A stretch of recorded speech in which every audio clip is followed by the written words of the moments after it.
आराधना जी बोलिए अपनी बात। आराधना बोलिए अपनी बात। सुधीन भदौरिया भी आ गए, ममता काले भी और बनर्जी साहब भी। बोलिए आराधना जी।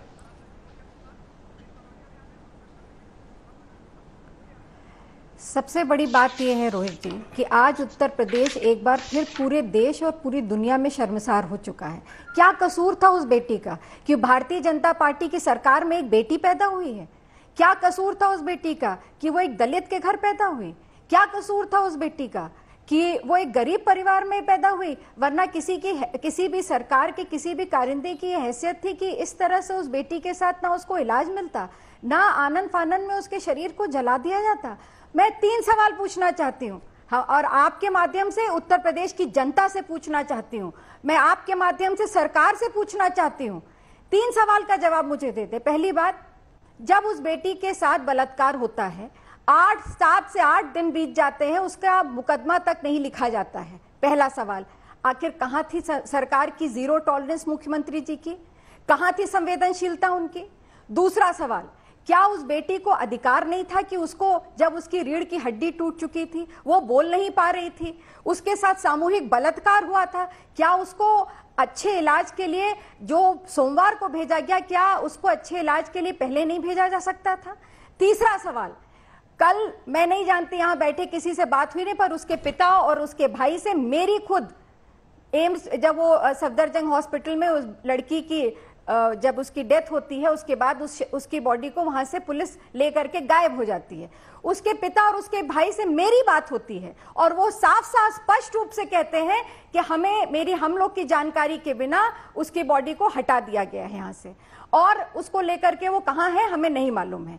और वो बराबर हमसे यही कह रहे थे कि हमें बस अपनी बहन की बॉडी, हमारी बेटी की बॉडी को दिला दीजिए। एक अंतिम सवाल है, हिंदू धर्म में रात में सूर्यास्त के बाद ये हिंदुत्व के ठेकेदार बनते हैं ना, मैं पूछना चाहती हूं, हिंदू धर्म में क्या सूर्यास्त के बाद अंतिम संस्कार करना वर्जित है? नहीं, ये इन्हें नहीं मालूम था? ऐसी कौन सी जल्दी थी? 2:30 बजे इन्होंने किया। अरे अगर परिवार की सहमति थी, जैसा मंत्री जी कह रहे हैं, जैसा सरकार कह रही, जैसा प्रशासन कह रही, तो 2 घंटे 3 घंटे और इंतजार कर लेते। सरकार अगर परिवार की सहमति थी तो उसके बाद उसका संस्कार कर देते रीत रिवाज के हिसाब से। और जितने फुटेज आपके चैनल पे देखे, पूरे देश के सभी चैनलों पे देखे, उनके परिवार का कोई सदस्य मुझे तो नहीं दिखाई दिया उस अंतिम संस्कार। ये सवाल संजय सिंह ने भी उठाया कि परिवार के सदस्यों को बाद में वहां लकड़ी डालते हुए देखा, लेकिन किसी ने मुखाग्नि नहीं दी। मोहसिन रजा, जवाब दीजिए, जो 2 लोगों ने आपसे सवाल पूछा, फिर मैं ममता काले और बनर्जी साहब से भी पूछूंगा। और ये बताते हुए Prashant Kumar, ADG law and order Uttar Pradesh, वो सीधे सवालों के जवाब देंगे आपसे थोड़ी देर के बाद। बोलिए मोहसिन रजा। रोहित, पहली चीज जो हमारी बहन ने सवाल किए, मैंने कहा ना कि ये समय राजनीति का नहीं है, लेकिन उन्होंने करी है, हम जवाब देना चाहते हैं। ये उनका वक्तव्य हो सकता है कि ऐसा नहीं हुआ, ऐसा हुआ मेरे उसके भाई से, लेकिन उनका परिवार पूरी तरीके से संतुष्ट है, कार्रवाई के साथ में है। और 14 तारीख को जब उन्होंने FIR के लिए पेपर दिया उनके भाई ने, तो FIR लिखी गई। अब सुन लीजिए बहन, अब सिस्टर सुन लीजिए हमारी बात को। और 14 को FIR हुई, उसके बाद जब उस बच्ची का बयान हुआ, उस बयान के तहत जब एक को गिरफ्तार करके भेजा गया, फिर उसने 3 लोगों का नाम लिया उन्होंने, तो 3 लोगों को तुरंत पकड़ के जेल भेजा गया। उसमें धाराएं बढ़ी, जब उनकी 29 को डेथ हो गई, उसके बाद 302 में कन्वर्ट की गई। आदरणीय योगी जी ने SIT कर दी। और उसके बाद आपका वक्तव्य हो सकता है, मैं इस पर राजनीति नहीं करने बैठा हूं। मैं बताना चाहता हूं कि सरकार की गंभीरता को देख लीजिए, प्रशासनिक अमले ने लगातार काम किया है, ऐसा नहीं है। आप लोग इस पर राजनीति कर रहे हैं, सर। मोहसिन रजा मुद्दा बना रहे हैं, मोहसिन रजा इस पर अपनी रोटियां सेकना चाहती है पार्टियां, वो बात अलग है, लेकिन संवेदना किसी पार्टी की। मोहसिन रजा, एक सेकंड।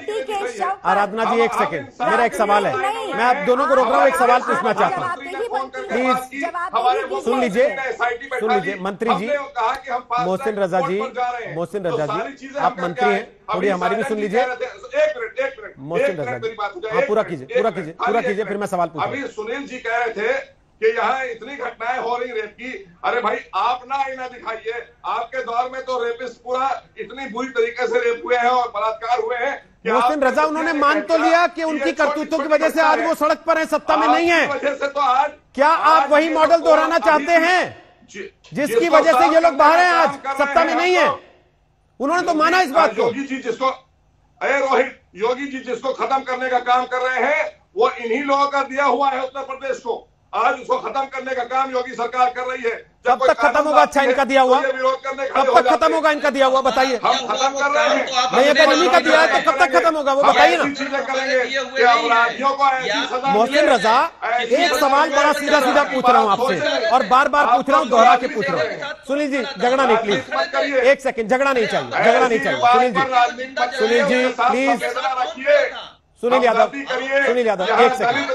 पंडित मत ढूंढिए। मोहसिन रजा, मेरी बात सुन लीजिए अब आप। पंडित मत ढूंढिए। अच्छा, आप मेरी बात सुनिए।